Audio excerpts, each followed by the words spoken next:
मंगलम institute के YouTube channel पर आप सभी का स्वागत और अभिनंदन है। कैसे हो बच्चे? उम्मीद करते हैं एकदम स्वस्थ होंगे और ज़बरदस्त होंगे। आज का जो विशेष टॉपिक पे चर्चा करना है, मैंने आपसे वादा किया था कि जो लिविंग वर्ड या बायोलॉजिकल क्लासिफिकेशन के चैप्टर के अंत में जो एक्सरसाइज हैं, उन सभी एक्सरसाइज कराने का मैंने आपसे वादा किया था। ठीक है, तो आज हम उसी टॉपिक पे चर्चा करने वाले हैं, खासकर जो एक्सरसाइज प्रश्न बने हैं। ठीक है, और ये एक ऐसे प्रश्न हैं जो आपके एग्जाम के लिए बहुत ही महत्वपूर्ण है। कैसे एग्जाम्पल में महत्वपूर्ण है? क्योंकि आप चाहे सीबीएसई बोर्ड के हों या आप यूपी बोर्ड के हैं, आप सभी के लिए ये जो क्लास है पूरी तरीके से वैल्यूएबल होगी। ठीक है, तो यहाँ पे आपको ध्यान रखना है कि जो भी कॉन्सेप्ट आपको पढ़ाएं वो आपको अपने नोट्स में बराबर प्रॉपर मेंशन करते हुए आगे की तरफ चलना है। ठीक है, तो इसके साथ साथ मैं आपको बता दूं कि एल्गी का जो क्लासिफिकेशन का बेस है, ठीक है ना, तो ये पहला क्वेश्चन क्या कह रहा है? What is the basis of classification of algae? Algae का क्लासिफिकेशन का बेस क्या है? तो यहाँ पे आपको ध्यान रखना है कि सबसे पहले अगर हम बेस की बात करें तो स्टार्ट करने से पहले, मैं समझाने से पहले, जो बच्चे हमारे चैनल पे नए हैं वो चैनल को सब्सक्राइब कर दें, बेल आइकन को दबा दें ताकि नोटिफिकेशन आपको बराबर शाम को डेली 5 बजे मिलता रहे। और डेली शाम को 5 बजे क्लास होगी। यहाँ पे हम उन्हीं पॉइंट्स के बारे में चर्चा करेंगे जो आपके एनसीईआरटी के अंतर्गत निहित है। ठीक है, अंतर्गत निहित है, तो इस बात को आपको ध्यान रखना है। तो एल्गी का क्लासिफिकेशन की अगर हम बात करें तो यहाँ पे जो पहला पॉइंट है, ध्यान रखिएगा, पहला पॉइंट क्या कह रहा है? पहला पॉइंट ये कह रहा है कि यहाँ पे basis pigment and storage product की बात कर रहा है। सबसे बड़ा जो एल्गी का क्लासिफिकेशन किया गया है ये इनके बेसिस के आधार पर किया गया है, और इनके अंदर जो पिगमेंट हैं और इनका स्टोरेज प्रोडक्ट है, यही दो ऐसे फैक्टर हैं जो इनको अलग करता है। कैसे अलग करता है? इसको आपको अपना प्रॉपर नोट्स भी बनाते चलिए। ठीक है ना, हर एग्जाम में आपका यहाँ से आपका चाहे फाइनल एग्जाम हो या हाफ ईयरली एग्जाम हो, यहाँ से आपका क्वेश्चन जरूर बनेगा। तो क्लोरोफाइसी की बात कर लेते हैं। पहला क्या है? क्लोरोफाइसी है, दूसरा जो है फियोफाइसी है, और तीसरा रोडोफाइसी है। क्लोरोफाइसी की बात कर लेते हैं तो क्लोरोफाइसी क्या कहता है? यह एक तरीके का ग्रीन एल्गी है। कैसी एल्गी है? ग्रीन एल्गी है, क्योंकि क्लोरो का मतलब ही होता है क्या? ग्रीन होता है, और फाइसी का मतलब एल्गी होता है। तो ये दो शब्दों से मिलकर बना है। जैसे कि आपने क्लोरोफिल पढ़ा होगा, क्लोरोफिल भी दो शब्दों से मिलकर बना है, एक हो क्लोरो और दूसरा है क्या? फिल है। क्लोरो का मतलब ग्रीन है और फिल का मतलब लीव्स होता है। ठीक है, तो इसको आपको ध्यान रखना है। तो यहाँ पे जो क्लोरोफाइसी की अगर हम बात करें तो यहाँ पे दो चीजें देखने को मिलेगी, एक है ए और दूसरा है बी, और इसके साथ साथ जो स्टोरेज मिलता है, जो स्टोरेज प्रोडक्ट मिलता है, उसे हम स्टार्च कहते हैं। ठीक है, इसके बाद फियोफाइसी की बात कर लेते हैं। फियोफाइसी क्या कहता है? यह एक ब्राउन एल्गी है। कैसा एल्गी है? ब्राउन एल्गी है। ध्यान रखिएगा, फियोफाइसी एक ब्राउन एल्गी है जहां पे आपको क्लोरोफिल ए और क्लोरोफिल ए के साथ साथ क्लोरोफिल सी मिलता है। ध्यान रखिएगा, ये कंफ्यूजन है, यहाँ पे ए बी दोनों है, लेकिन जैसे ही आप फियोफाइसी में आएंगे यहाँ पे ए और सी आपको देखने को मिलता है। ठीक है, और इसके साथ साथ मैनिटॉल और लेमिनेरिन मिलता है। दो चीजें आपको ध्यान रखनी है, पहला और दूसरा। तीसरा क्या कह रहा है? रोडोफाइसी। रोडोफाइसी क्या होता है? थोड़ा समझिएगा। रोडोफाइसी क्या होता है? एक तरीके का रेड एल्गी है। क्या है ये? एक तरीके का रेड एल्गी है जहां पे क्लोरोफिल ए और क्लोरोफिल डी मिलता है। ध्यान रखिए, क्लोरोफिल ए और क्लोरोफिल डी। यहाँ पे फ्लोरिडियन स्टार्च भी आपको देखने को मिलता है। क्या? क्योंकि ये एक क्या है? एक स्टोरेज प्रोडक्ट है।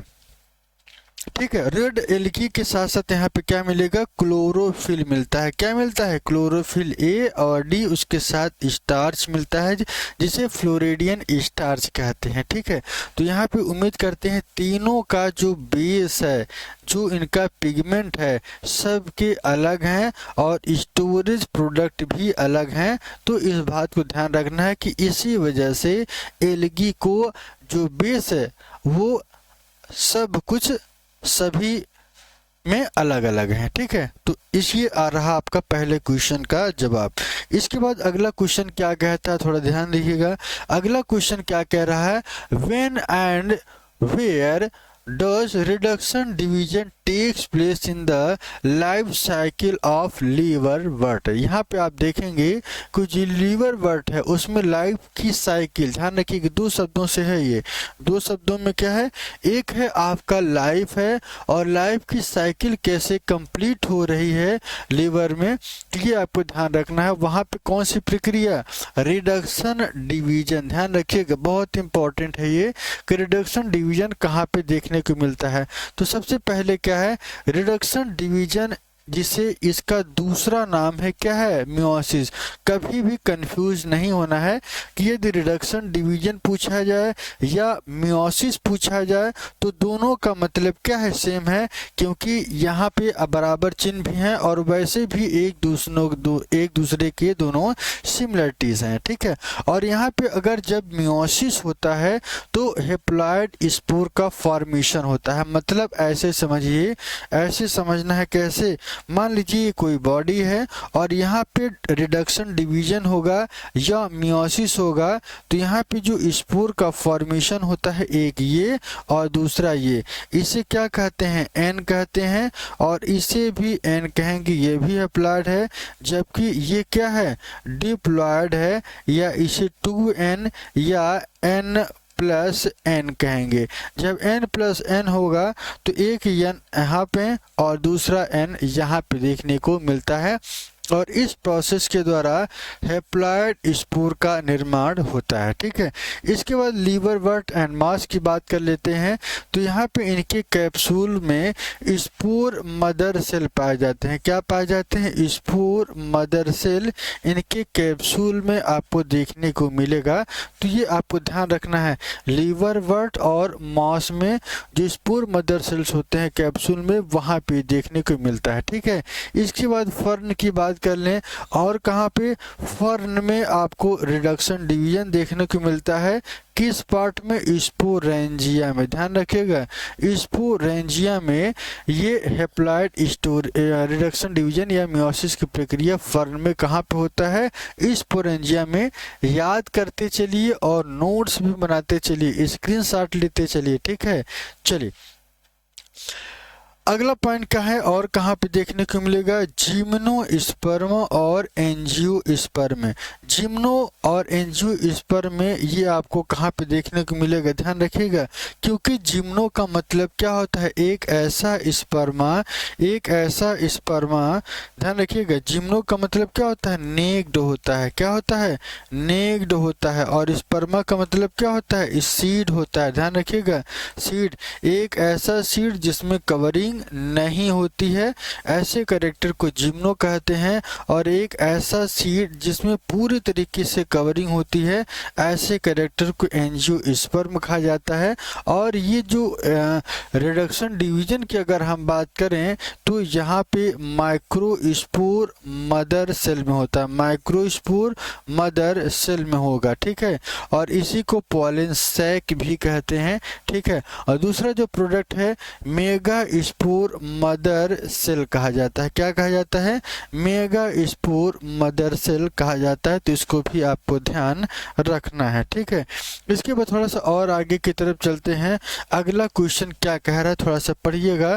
क्वेश्चन ये कह रहा है सर कि name the component of cell egg apparatus briefly describe the function. जो एग अपैरेटस के कंपोनेंट सेल हैं उनका नाम और उनका फंक्शन क्या है। यहाँ पे देखिएगा सबसे पहला क्वेश्चन ये आपको ध्यान रखना है कि जब ये पूछा जाए तो एग और अपैरेटस कहा जाता है। इसमें सेलों की संख्या कितनी होती है, 3। ठीक है, पूछा पूछा गया है कि एक अपैरेटस में जो सेलों की संख्या है वो कितनी होती है, 3 होती है। दूसरा, एक सेल की बात करें, यही एक सेल क्या करता है, जाइगोट का फॉर्मेशन करता है। और दूसरा क्वेश्चन, सिनर्जिड, टू सिनर्जिड का मतलब, सिन का मतलब ही होता है क्या, जब दो चीजें आपस में जुड़ी हुई हों, ऐसे कैरेक्टर को सिनर्जिड कहा जाता है। ये कहाँ पे देखने को मिलेगा, guide pollen tube to egg, ये पे कहाँ पे, guide pollen tube to egg के पास आएगा। और इसी के साथ साथ ये क्या बना लेता है, फिलीफॉर्म अपैरेटस का फॉर्मेशन कर लेता है। किसका, फिलीफॉर्म अपैरेटस का फॉर्मेशन ये कर लेता है। तो ये भी आपको ध्यान रखना है। इसके बाद थोड़ा सा और आगे की तरफ चलते हैं। अगला पॉइंट क्या है, यहाँ पे थोड़ा ध्यान रखिएगा, mention the ploidy of the following. Ploidy में, प्लॉयडी का मतलब ये कि कहाँ पे किसकी संख्या हैप्लॉयड है, कौन डिप्लॉयड है, ये आपको ध्यान रखना है। पहला क्वेश्चन क्या कह रहा है, ये कह रहा है कि प्रोटोनीमल सेल किसे कहते हैं। प्रोटोनीमल सेल कहाँ पे देखने को मिलता है, मास में। और मास में ये कैसे होते हैं, एन होते हैं, मतलब हैप्लॉयड होंगे। दूसरा, प्राइमरी इंडो स्पर्म न्यूक्लियस की बात करें तो प्राइमरी जो एंडोस्पर्म है ये आपको डाइकाट प्लांट में और ये 3N फॉर्मेट में, यही डायरेक्ट क्वेश्चन पूछा जाएगा तो आप कंफ्यूज हो जाएंगे। इस वजह से इसको लिखते चलिए और अपना एक प्रॉपर नोट्स बनाते चलिए, ठीक है। इसके बाद लीफ सेल की बात कर लेते हैं। लीफ सेल में क्या होता है, लीफ सेल को मॉस कहते हैं, यहाँ भी हैप्लॉयड कैरेक्टर। प्रोथैलल सेल में फर्न पाया जाता है, ध्यान रखिएगा। प्रोथैलल सेल जो है वो कहाँ पे देखने को मिलेगा, फर्न में, और ये भी हैप्लॉयड। गेमा सेल की बात कर लें तो ये मार्केंसिया एन में देखने को मिलेगा। और मेरिस्टेम सेल की बात करें तो मोनोकॉट, जिसमें 2N, ध्यान रखिएगा 2N कैरेक्टर आपको देखने को मिलता है, ठीक है। इसके बाद ओवम की बात करें तो ओवम में लीवरवर्ट होता है, ये भी हैप्लॉयड दिखेगा। जबकि जाइगोट में फर्न की बात करें तो ये आपका डिप्लॉयड कंडीशन में देखने को मिलेगा, ठीक है। तो इस बात को आपको ध्यान रखना है, ठीक है। तो इन सभी पॉइंट्स को नोट करते चलिए, यही डाटा आपके दिमाग में होना चाहिए, ठीक है। चलिए अगला क्वेश्चन क्या है, अगला क्वेश्चन है right A note of economic importance of algae and gymnosperm. Algae हो या जिम्नोस्पर्म हो, इनका इकोनॉमिक इंपॉर्टेंस क्या है, जो है आपके सिलेबस में सिर्फ आपको वही चीज कवर करना है। कैसे कवर करना है, एल्गी की सबसे पहले हम बात करेंगे और एल्गी की बात करने के बाद हम लोग बात करेंगे किसके बारे में, जिम्नोस्पर्म के बारे में। तो एल्गी की बात कर लेते हैं। एल्गी का जो उपयोग है भोजन के रूप में प्रयोग किया जाता है, किसके रूप में, जैसे कि पोरफायरा और लैमिनेरिया, दो हैं, एक है पोरफायरा और दूसरा है लैमिनेरिया। इसके बाद एगार एक प्रोडक्ट है जो आइसक्रीम में यूज किया जाता है, जिसे जिलीडियम और ग्रेसीलेरिया। इसके बाद कैराजिन की बात कर लें तो ये आइसक्रीम के स्टेबलाइजर में इनका यूज किया जाता है, ठीक है। इसके बाद बायो फर्टिलाइजर की बात कर लेते हैं। बायो फर्टिलाइजर की अगर हम बात करें तो बायो फर्टिलाइजर में दो चीज़ें होती हैं, एक होती है एनाबिना होती है और दूसरा नॉस्टॉक होता है। क्या होता है, एक एनाबिना और दूसरा नॉस्टॉक होता है, ठीक है।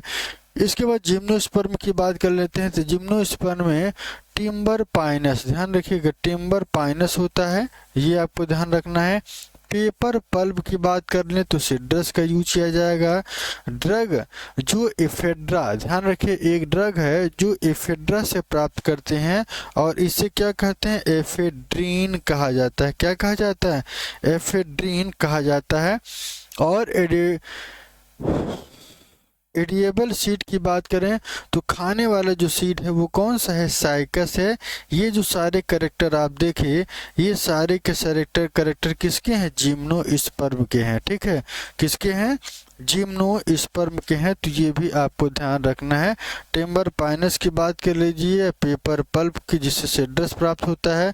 ड्रग की बात करें तो एफेड्रा और ये एफेड्रिन एडिबल सीड साइकस से प्राप्त होता है। बाकी एल्गी के मैंने 4 कैरेक्टर बता दिए, ठीक है। इसके बाद थोड़ा सा और आगे की तरफ चलते हैं। अगला पॉइंट क्या कहता है, थोड़ा ध्यान दीजिएगा। अगला पॉइंट क्या कहता है, 5 के बाद छठा नंबर क्या कहता है, both gymnosperm and angiosperm bear seed, then why are they classified. क्योंकि मैं आपको पहले इसके पहले प्रश्न मैंने आपको जवाब दे दिया है कि जो जिम्नोस्पर्म है, जिम्नो का मतलब क्या होता है, जिम्नो का मतलब क्या होता है, यहाँ पे ध्यान रखिएगा। जिम्नो का मतलब क्या होता है कि जो नेक्ड सीड हो, जिम्नो का मतलब क्या होता है, नेक्ड होता है, और इस नेक्ड का मतलब होता है नेंगा, और स्पर्मा का मतलब क्या होता है, सीड, जहाँ पे सीड नेक्ड होगा और ये ओवरी में क्लोज्ड नहीं होता है। जबकि एंजियोस्पर्म की बात करें तो यहाँ पे जो सीड पाया जाता है इनक्लोज्ड इन फ्रूट, ये पूरी तरीके से फ्रूट में क्या होता है, इनक्लोज्ड होता है, ठीक है। तो ये आपको ध्यान रखना है। इसके बाद थोड़ा सा और आगे की तरफ चलते हैं। अगला क्वेश्चन क्या कहता है, अगला क्वेश्चन है what is the heterospory, briefly comment on its significance to example. पहला definition, production of 2 types of spore. Spore की बात करें तो यहाँ पे 2 तरीके के होते हैं, एक माइक्रो स्पोर होता है, दूसरा मेगा स्पोर होता है। एक होता है माइक्रो स्पोर होगा और दूसरा क्या होता है, मेगा स्पोर होगा, ठीक है। सिग्निफिकेंस की बात करें तो सीड हैबिट का यहाँ पे स्टार्टअप होता है, ठीक है। और इसके साथ एग्जाम्पल की बात करें तो एग्जाम्पल में 2 हैं, एक है सिलेजिनेला और दूसरा साल्विनिया, ठीक है। इसके बाद आगे की तरफ चलते हैं। अगला पॉइंट क्या कहता है, ध्यान रखिएगा। Explain the briefly of the following term and example. यहाँ पे आपको ये देखना है कि किस टर्म का क्या मतलब है। ये जो क्वेश्चन पूछा गया, ध्यान रखिएगा। प्रोटोनिमा की बात करें तो ये क्या होता है, अर्ली गैमेटोफाइट ऑफ मास। ये क्या है, मॉस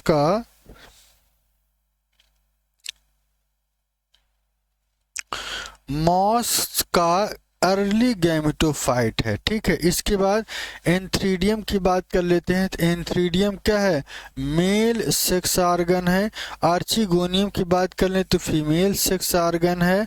डिप्लॉन्टिक का मतलब क्या होता है, स्पोरोफिटिक डोमिनेंट। ध्यान रखिएगा, स्पोरोफिटिक डोमिनेंट लाइफ साइकिल इनकी होती है, जो आपको एंजियोस्पर्म में देखने को मिलेगा। इसके बाद स्पोरोफिल की बात करें, एक ऐसा स्पोरोफिल, एक ऐसा लीफ, क्योंकि ये 2 शब्दों से मिलकर बना, एक है स्पोरो, दूसरा है फिल। स्पोरो का मतलब क्या होता है, लीफ बियरिंग स्पोरेंजिया इन साइकस में, ठीक है। अगला है आइसोगैमी। आइसो का मतलब क्या होता है, जो सिमिलर गैमीट हो। जब आइसो का मतलब क्या होता है, सिमिलर, और गैमी का मतलब क्या होता है, गैमीट। तो fusion of similar gamete that is called spirogyra. क्या कहते हैं, स्पाइरोगायरा कहा जाता है। तो ये आपको ध्यान रखना है, ठीक है। अगला क्वेश्चन क्या कहता है, 8 के बाद 9 नंबर क्या कहता है, देख लीजिएगा। 8 के बाद जो 9 नंबर है, डिफरेंस बिटवीन द फॉलोइंग। क्या है डिफरेंट, यहाँ पे आप रेड और ब्राउन एल्गी की बात करें तो